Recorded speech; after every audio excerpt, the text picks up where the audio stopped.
안녕하세요. 오늘은 여러분이 보내주신 자료, 미국 육류 소비 동향 및 시장 분석, 이걸 좀 깊이 파고들어 볼까 합니다.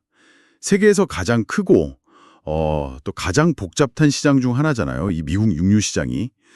과연 지금 어떤 변화를 겪고 있을까요?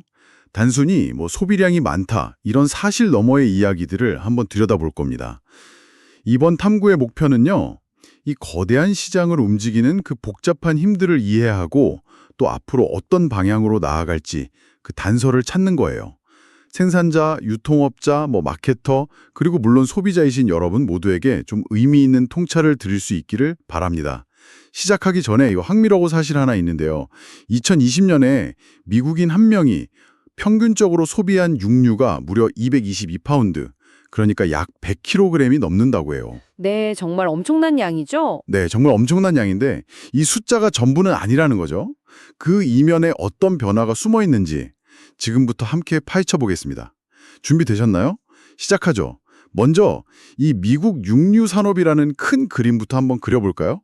자료를 보니까 이게 단순히 규모가 큰 걸 넘어서 미국 농업 경제에서 굉장히 중추적인 역할을 하고 있더라고요. 맞습니다. 핵심 산업이죠. 네, 소고기, 돼지고기, 닭고기 같은 가금류, 그리고 양고기까지 정말 다양한 육류를 생산하고 또 소비하고요. 이 산업의 특징을 몇 가지 짚어보면 첫째는 뭐니 해도 압도적인 규모의 경제, 대규모 기업식 농장, 그러니까 CFOs, 이걸 통한 사육이 일반적이고요. 네, 그렇죠. 둘째는 고도로 발달된 가공 기술, 그리고 마지막으로는 전국 각지로 신선한 고기를 운송하는 첨단 유통망, 이걸 갖추고 있다는 점이죠. 이런 인프라가 있었으니까 그 엄청난 소비량을 뒷받침할 수 있었던 거겠죠. 맞습니다. 역사적으로 보면 미국은 그 풍부한 자원하고 넓은 국토를 바탕으로 육류 생산, 그리고 소비에서 세계 최고 수준을 계속 유지해 왔어요. 아까 말씀하신 2020년 1인당 연간 222파운드라는 수치도 대단하지만 그 내용을 좀 들여다보면 가금류 소비가 가장 많고 그 다음이 소고기, 돼지고기 순서예요. 특히 20세기 후반을 거치면서 닭고기 소비가 폭발적으로 늘어난 건 정말 주목할 만한 변화였습니다. 아, 닭고기 소비가요? 네. 근데 중요한 건 이 소비 패턴이 결코 정체되어 있지 않다는 거예요. 예를 들어 경제 호황기에는 좀 더 비싼 부위 소비가 늘고 불황기에는 저렴한 부위나 가공육 소비가 늘어나는 경향이 있었죠. 또 시간이 흐르면서 건강에 대한 인식도 바뀌고 새로운 이민자 집단이 들어오면서 식문화가 다양해지고 이런 사회 문화적인 변화도 꾸준히 육류 소비 패턴에 영향을 미쳐왔습니다. 그러니까 단순히 많이 먹는다 이걸 넘어서서 무엇을, 왜, 어떻게 먹는가 이게 계속 변해온 거죠. 그렇군요. 단순히 경제 상황뿐만 아니라 더 복잡한 요인들이 얽혀 있다는 말씀이시네요. 그렇다면 구체적으로 오늘날 미국인들의 육류 소비에 영향을 미치는 핵심 동력은 뭘까요? 여러분의 그 장바구니 아니면 레스토랑 메뉴 선택에 영향을 주는 그 요인들 좀 더 자세히 들여다보죠. 자료에서 제시하는 4가지 주요 요인이 있던데요. 첫 번째는 역시 경제적 요인입니다. 개인 소득 수준이나 실업률 같은 거시경제 지표는 물론이고 특정 육류의 가격 변동성, 이게 소비에 직접적인 영향을 미치죠. 네, 그렇죠. 가장 기본적이죠. 사료 가격이 변하거나 국제 곡물 가격이 오르면 그게 육류 가격에 영향을 주고 이게 다시 소비자의 선택으로 이어지는 그런 연쇄 반응이 일어나는 거죠. 두 번째는 인구 통계학적 요인입니다. 나이대에 따라 선호하는 육류가 좀 다르고 예를 들어서 젊은 층은 간편 조리식이나 외식을 통해서 육류를 접하는 비중이 높을 수 있고요. 그렇죠. 라이프 스타일이 다르니까요. 네. 그리고 인종이나 민족 배경에 따라서도 전통적인 식문화의 영향으로 특정 육류 소비량이 달라지고요. 도시와 농촌 거주민 간의 생활 패턴 차이도 무시할 수 없겠죠. 세 번째 요인은 점점 더 중요해지고 있는 건강 및 영양에 대한 인식입니다. 붉은 육류나 가공육 섭취와 특정 질병 간의 연관성, 이런 연구 결과가 발표될 때마다 소비자들의 경각심이 높아지고 이게 또 소비 패턴 변화로 이어지죠. 맞아요. 그런 뉴스 나올 때마다 확 느껴지죠. 반대로 오메가3가 풍부한 생선이나 저지방 고단백 가금류처럼 건강에 긍정적인 영향을 준다고 알려진 육류에 대한 선호도는 높아지기도 하고요. 마지막 4번째는 환경 및 윤리적 고려입니다. 공장식 축산이 환경에 미치는 영향, 예를 들면 온실가스 배출이나 수질오염 문제, 그리고 동물 복지에 대한 관심이 커지면서 소비자들이 자신의 선택에 가지는 그 광범위한 영향력을 고민하기 시작했다는 거죠. 여기서 정말 중요한 점은 이 네 가지 요인이 각자 따로 움직이는 게 아니라 서로 아주 복잡하게 얽혀서 영향을 주고받는다는 겁니다. 아, 서로 연결되어 있다. 사람들이 지방 함량이 적은 가금류를 더 찾게 되는데 만약 이때 가금류 가격 첫 번째 요인이 폭등한다면 소비자는 다른 대안을 찾거나 아예 소비 자체를 줄일 수도 있겠죠. 또 환경 문제 네 번째 요인에 민감한 젊은 소비자층 두 번째 요인은 가격이 조금 더 비싸더라도 목초사육 소고기나 유기농 인증 육류를 선택하는 경향을 보입니다. 아, 가격보다는 가치를 보는 거군요. 그렇죠. Certified Humane이나 Animal Welfare Approved 같은 인증 마크가 붙은 제품은 윤리적 가치를 중요하게 생각하는 소비자들에게 강력한 구매 동기라 되고요. 이처럼 다양한 요인들이 마치 그물망처럼 연결되어서 최종적인 소비자의 선택과 시장 전체의 트렌드를 만들어내는 겁니다. 어느 하나만으로는 전체 그림을 설명하기 어렵습니다. 와, 정말 복잡한 방정식이네요. 단순히 고기가 싸서 혹은 건강에 좋아서 이런 단편적인 이유만으로는 설명이 안 되는군요. 자, 그럼 이제 이 복잡한 요인들이 실제로 소비자들의 취향, 그러니까 선호도를 어떻게 바꾸고 있는지 그 구체적인 변화의 양상들을 살펴보겠습니다. 여기가 정말 흥미로운 지점이죠. 네, 시장을 움직이는 근본 동력이니까요. 자료에서 가장 강조하는 변화는 역시 식물성 식단의 확산과 대체육 시장의 부상입니다. 건강, 환경, 윤리, 이유는 다양하지만 결과적으로 육류 소비를 줄이거나 아예 식물성 기반의 식단으로 전환하려는 사람들이 눈에 띄게 늘고 있다는 거죠. 네, 확실히 그런 움직임이 있죠. 예전에는 이게 채식주의자나 특정 신념을 가진 소수만의 이야기였다면 이제는 플렉스테리언이라고 하죠. 평소에는 채식을 하지만 가끔 육식을 허용하는 사람들, 이런 분들까지 포함해서 훨씬 더 넓은 소비층으로 확산되고 있습니다. 맞아요. 그 플렉스테리언 인구가 꽤 늘었어요. 비욘드 미트나 임퍼시블 푸드 같은 스타트업들이 혁신적인 제품을 내놓으면서 이 시장 성장을 이끌었고 이제는 대형 식품 기업들도 앞다투어 관련 제품을 출시하고 있습니다. 마트 냉장 코너에서 식물성 패티나 소시지를 보는 게 더 이상 낯설지 않게 되었죠. 맞습니다. 식물성 대체육 시장의 성장은 단순히 새로운 제품 카테고리가 하나 생긴 것을 넘어서 기존 육류 산업에 상당한 도전 과제를 안겨주고 있습니다. 흥미로운 점은 자료에 따르면 초기에는 주로 소고기 대체품, 햄버거 패티 같은 거에 집중되었던 개발이 이제는 닭고기, 돼지고기, 심지어 해산물 대체품까지 영역을 넓혀가고 있다는 거예요. 와, 해산물까지요? 네. 기술 발전 속도도 빨라서 맛과 식감뿐만 아니라 영양학적인 측면에서도 기존 육류와 유사하게 만들려는 노력이 계속되고 있죠. 아직 전체 육류 시장에서 차지하는 비중은 작지만 특히 젊은 세대를 중심으로 수용도가 높아지고 있어서 장기적인 성장 잠재력은 매우 크다고 평가됩니다. 식물성 대체육이 부상하는 동시에 또 다른 한편에서는 진짜 고기를 먹더라도 그 생산 과정에 지속 가능성과 윤리성을 따지는 목소리가 커지고 있다. 이건 어떻게 봐야 할까요? 단순히 품질 좋은 고기를 찾는 걸 넘어서는 것 같은데요. 네, 그렇습니다. 이건 일종의 프리미엄화 경향과도 연결되는데 단순히 맛이나 마블링 같은 전통적인 품질 기준을 넘어서는 가치를 요구하는 소비자들이 늘고 있다는 신호입니다.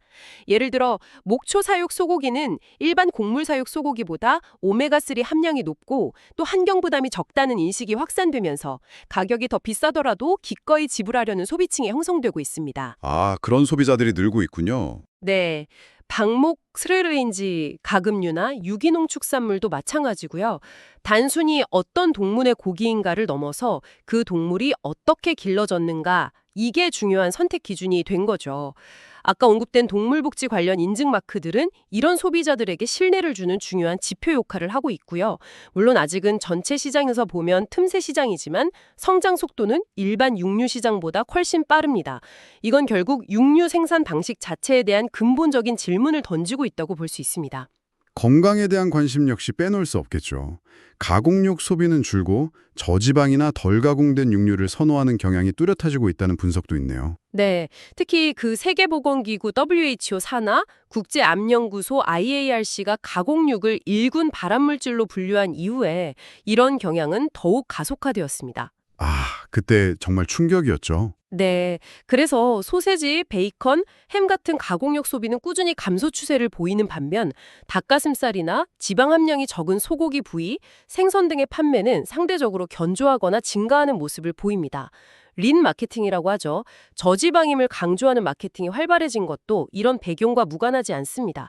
더 나아가 특정 영양소, 예를 들어 오메가3 지방산이나 공익리놀레산 CLA 같은 기능성 성분이 풍부하다고 알려진 육류 제품에 대한 관심도 높아지고 있고요. 건강을 생각하는 소비자들이 점점 더 까다롭고 현명하게 육류를 선택하고 있다는 증거죠. 와, 정말 다양한 변화들이 동시에 일어나고 있군요. 건강, 환경, 윤리 이런 복합적인 요인들이 소비자들의 마음을 움직이고 있다는 건데 이걸 좀 더 명확하게 이해할 수 있는 방법이 있을까요? 자료에 무슨 방정식 같은 게 있던데요.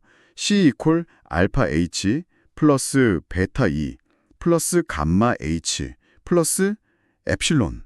좀 복잡해 보이는데요. 이게 뭘 의미하는 건가요? 아, 그 방정식 말씀이시군요. 네, 그건 실제 계산을 위한 모델이라기보다는 소비자 선호도가 어떻게 형성되는지를 개념적으로 설명하기 위한 틀이라고 보시면 됩니다. 너무 어렵게 생각하실 필요는 없어요. 아, 개념적인 거군요. 네, 쉽게 말해서 여러분이 마트에서 고기를 고르는 순간 C, 최종 선택을 한번 상상해 보세요. 그때 여러분 머릿속에서는 여러 가지 요소들이 막 저울질됩니다. 이게 내 건강에 얼마나 좋을까? 이 고기를 생산하는 과정이 환경에 부담을 주진 않았을까? 동물이 윤리적으로 다뤄졌을까? 이런 고민들이죠. 네네. 여기서 알파와 베타와 감마는 각각 건강, 환경, 윤리라는 요소에 여러분이 얼마만큼의 가중치, 그러니까 중요도를 부여하는지를 나타냅니다. 예를 들어 건강을 매우 중시하는 사람이라면 알파 값이 클 것이고 환경 문제에 민감하다면 베타 값이 높겠죠. 아, 그 중요도군요. 네, 엡실론은 그 외에 가격, 브랜드, 맛 같은 다른 모든 변수들을 포함하는 항이고요. 중요한 것은 이 알파, 베타, 감마 값, 즉 가중치가 고정된 것이 아니라 사회적 분위기나 개인의 경험, 정보 접근성 이런 거에 따라 계속 변한다는 점입니다. 그리고 최근의 변화는 바로 환경과 윤리에 대한 가중치가 예전보다 훨씬 높아지고 있다는 것을 시사하는 거죠. 아하, 그러니까 사람들이 머릿속으로 복잡한 수학 계산을 하는 건 아니지만 이런 다양한 가치들에 각자 다른 무게를 두고 최종 결정을 내린다는 개념이군요. 그렇죠. 그런 개념이죠. 그리고 요즘은 특히 환경이나 윤리 같은 가치의 무게라 점점 더 커지고 있다. 이해가 됩니다. 이런 소비자들의 변화는 당연히 고기를 생산하고 판매하는 방식에도 영향을 미치겠죠. 수직적 통합이요? 그게 뭔가요? 이게 뭐냐면 동물을 키우는 사육 단계부터 시작해서 도축, 가공, 포장, 그리고 최종 유통까지 가능한 한 많은 과정을 회사가 직접 통제하는 방식입니다.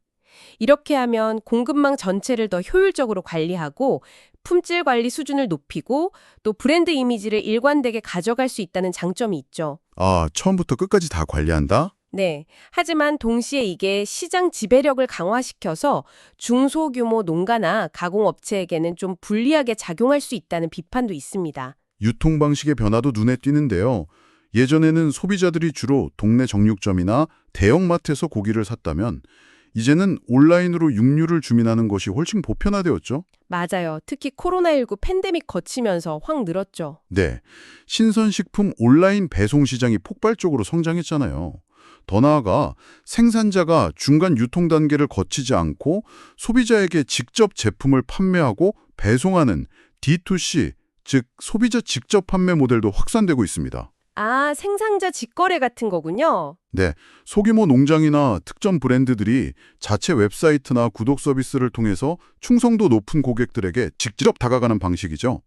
이게 마케팅 방식에도 변화를 가져와서 생산 과정이나 스토리를 직접 전달하면서 고객과 관계를 맺는 것이 중요해지고 있습니다. 그리고 미국 육류 시장을 이야기할 때 빼놓을 수 없는 것이 바로 무역의 영향입니다. 아, 무역이요? 네, 미국은 세계 최대 육류 생산국이자 주요 수출국이기 때문에 국제 무역 정책 변화에 매우 민감하게 반응합니다. 특정 국가가 미국산 육류에 높은 관세를 부과하거나 수입을 금지하면 이건 곧바로 미국 내 해당 육류의 가격 하락과 재고 증가로 이어질 수 있어요. 그렇죠. 수출길이 막히면 타격이 크겠네요. 반대로 새로운 자유무역 협정이 체결되어서 수출길이 열리면 국내 생산자들에게는 큰 기회가 되죠. 몇 년 전에 미국하고 중국 간에 무역 분쟁이 있었잖아요. 그때 중국이 보복 조치로 미국산 돼지고기에 고율 관세를 부과하면서 미국 양돈 농가들이 큰 어려움을 겪었던 것이 대표적인 예입니다. 아, 그때 뉴스에서 많이 봤어요. 네, 이건 육류 시장이 단순히 국내 수요와 공급의 문제만이 아니라 복잡한 국제 정치 및 경제 역학관계 속에서 움직인다는 것을 잘 보여줍니다. 환율 변동 또한 수출입 가격에 직접적인 영향을 미치니까 항상 주시해야 할 변수고요. 정말 국내외적으로 다양한 요인들이 얽혀서 시장을 흔들고 있군요. 자, 그렇다면 이 모든 변화의 흐름 속에서 앞으로 미국 육류 시장은 어떤 모습으로 나아갈까요? 자료에서 주목하는 몇 가지 미래 트렌드가 있던데요. 네, 가장 혁신적인 변화를 가져올 잠재력이 있는 것으로 배양육, 컬처드 미트 또는 세포 배양육, 셀 베이스드 미트이 꼽힙니다. 배양육이요? 실험실에서 만드는 고기 말씀이시죠? 맞습니다. 동물을 도축하는 대신 실험실에서 세포를 배양해서 고기를 생산하는 기술이죠. 아직은 생산 비용이 매우 높고 규제 당국의 승인 문제, 그리고 무엇보다 소비자들이 실험실에서 만든 고기를 어떻게 받아들일지에 대한 불확실성이 남아 있습니다. 네, 그게 좀 걸리죠. 하지만 기술 개발 속도가 매우 빠르고 환경 및 동물 복지 문제에 대한 근본적인 해결책이 될 수 있다는 기대감 때문에 많은 투자와 연구가 집중되고 있습니다.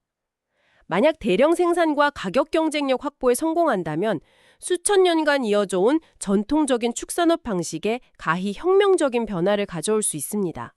배양육이라.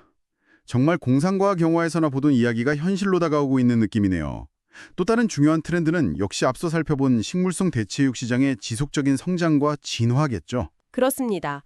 식물성 대체육은 이미 초기 도입 단계를 지나서 주류 시장으로 편입되는 과정에 있다고 볼 수 있습니다.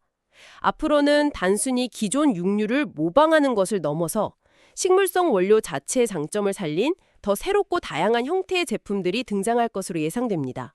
오, 모방을 넘어서요? 네, 맛과 식감 개선은 물론이고 영양 성분을 강화하거나 특정 건강 효용을 부각시키는 방향으로 기술 개발이 이루어질 가능성이 높습니다. 또한 대형 육류 기업들이 이 시장에 본격적으로 뛰어들면서 경쟁이 심화되고 이게 또 가격 하락과 기술 혁신을 더욱 촉진하는 요인이 될 수 있습니다. 전통 육류와의 경쟁은 더욱 치열해지겠지만 소비자 입장에서는 선택의 폭이 넓어지는 셈이죠. 마지막으로 생산 과정에서의 지속 가능성과 투명성에 대한 요구는 앞으로 더욱 거세질 거라는 전망이군요. 네, 이건 거스를 수 없는 큰 흐름입니다. 소비자들은 이제 단순히 최종 제품뿐만 아니라 그 제품이 어떤 과정을 거쳐서 자신의 식탁까지 오게 되었는지 알고 싶어 합니다. 아, 이역 추적 같은 거요? 네, 사료는 뭘 썼는지, 항생제나 성장 호르몬은 사용하지 않았는지, 사육 환경은 어떠했는지, 탄소 발자국은 얼마나 되는지 등등 정보 공개에 대한 요구 수준이 점점 높아지고 있습니다. 이에 따라서 기업들도 블록체인 같은 기술을 활용해서 생산 이력을 추적하고 투명하게 공개하려는 노력을 기울이고 있습니다. 또한 물 사용량 감축, 폐기물 관리 개선, 재생에너지 사용 확대 등 환경 영향을 줄이기 위한 노력도 중요한 경쟁력 요소가 될 거고요. 착한 소비를 중시하는 트렌드는 앞으로 육류 산업의 표준을 바꿔놓을 가능성이 큽니다. 자, 오늘 저희는 여러분이 공유해 주신 자료를 통해 미국 육류 시장이라는 복잡하고 역동적인 세계를 함께 탐험해 봤습니다. 정리해 보면 경제 상황, 인구 구조, 건강과 영양에 대한 인식 변화, 또 환경 및 윤리적 고려, 그리고 눈부신 기술 발전까지 정말 다양한 힘들이 서로 밀고 당기면서 이 시장의 현재를 만들고 미래를 그려나가고 있다는 것을 확인할 수 있었습니다. 그렇다면 이 모든 변화의 소용돌이가 결국 여러분, 우리에게 던지는 질문은 무엇일까요? 오늘 살펴본 모든 변화는 결국 우리가 고기라고 부르는 것의 의미와 가치가 근본적으로 재정이 되고 있음을 보여줍니다. 과거에는 단순히 단백질 공급원이자 식사의 중심이었던 육류가 이제는 건강, 환경, 윤리, 기술 혁신이라는 다양한 프리즘을 통해 재평가되고 있는 것이죠. 관점이 달라지고 있군요. 네, 이러한 거대한 변화의 흐름을 이해하는 것은 단순히 시장 동향을 파악하는 것을 넘어서 우리 사회가 직면한 더 큰 질문들, 지속 가능한 식량 시스템, 인간과 동물과의 관계, 기술 발전의 윤리적 함의 같은 것들을 성찰하는 계기가 될 수 있습니다. 이 복잡한 시장 속에서 길을 잃지 않고 미래를 대비하기 위해서는 이 모든 변화의 연결고리를 읽어내는 그런 깊이 있는 통찰력이 필요합니다. 말씀하신 것처럼 식물성 대체육과 배양육 같은 새로운 기술이 계속해서 발전하고 현실화되면서 육류의 미래는 정말 흥미로우면서도 중요한 질문이 되었습니다. 과연 10년, 20년 후 우리의 식탁은 어떤 모습일까요? 전통적인 축산업은 사라지게 될까요? 아니면 혁신을 통해 새로운 길을 찾아낼까요? 어쩌면 우리는 고기라는 단어 자체를 지금과는 전혀 다른 의미로 사용하게 될지도 모릅니다. 이 질문에 대한 답은 아직 열려 있습니다. 오늘 저희가 함께 살펴본 내용들이 여러분 각자의 답을 찾아가는데 작은 실마리가 되었기를 바랍니다. 이 질문을 여러분께 남겨드리면서 오늘 깊이 있는 대화는 여기서 마무리하겠습니다. 다음 시간에 또 다른 흥미로운 자료로 찾아뵙죠.